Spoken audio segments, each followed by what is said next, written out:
Meet the Maruti Vitara BREZZA. First impressions, the stance and proportions are great. The sharp-cut shoulder line and contrasting black-colored top reminisces the Range Rover Sport.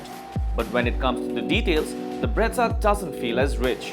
The bold chrome grille gives it a strong look, there's a large air dam in the sharply sculpted bumper, and the bullhorn-like daytime running lights offered on the ZDI variants try to be trendy, but aren't convincing enough. Of course, the floating roof is a great highlight. Styling at the rear isn't radical, but the split taillights replete with the bullhorn light guides and the chrome bar with Vitara BREZZA embossed on it are smart. Overall, it's a rather safe design, one that continues into the interior.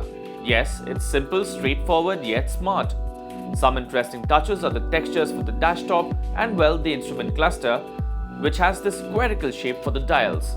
The central console features simple smart buttons for the aircon vents, and there's also a large touchscreen that acts as the infotainment center, doubling up as a reversing camera and the navigation system, but only on the ZDI Plus variant. There's plenty of storage in the cabin, and also this nifty under-seat storage as well. On the safety front, Maruti is offering a driver airbag as standard across all variants, ABS and a passenger side airbag as an option on the LDI and VDI variants, while it is standard on the ZDI variants. The rear feels roomy because of the glass area, and cabin width is spacious enough for three. The boot is a roomy 328 litres and can be expanded in under a minute as well. Finally, let's pay attention to what is packed under the BREZZA's hood, the DDIS 200 engine. A 1.3-litre turbo diesel engine that produces 89 bhp and a strong 20.4 kgm.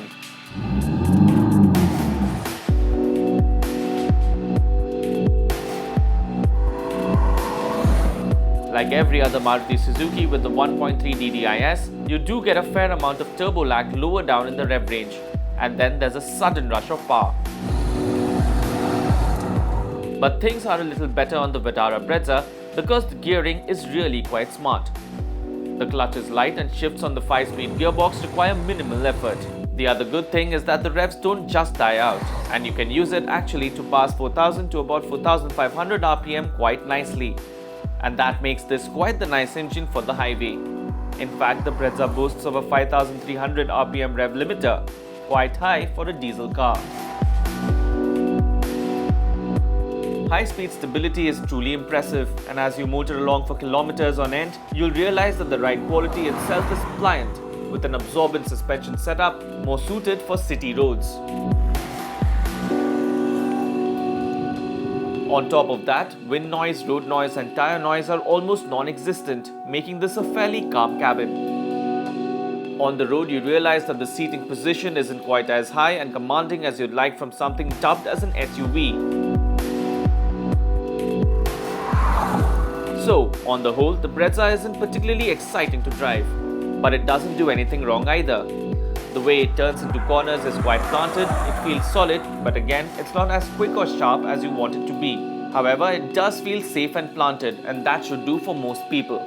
A lot of its composure is also down to the wider and grippy 215/60 R16 Apollo tires offered on this top-end ZDI variant. Maruti Suzuki's new Vitara BREZZA isn't going to tug at your heartstrings. But just because it's an exciting and a little understated, do not let it drop off your radar if you're on the market for a compact SUV.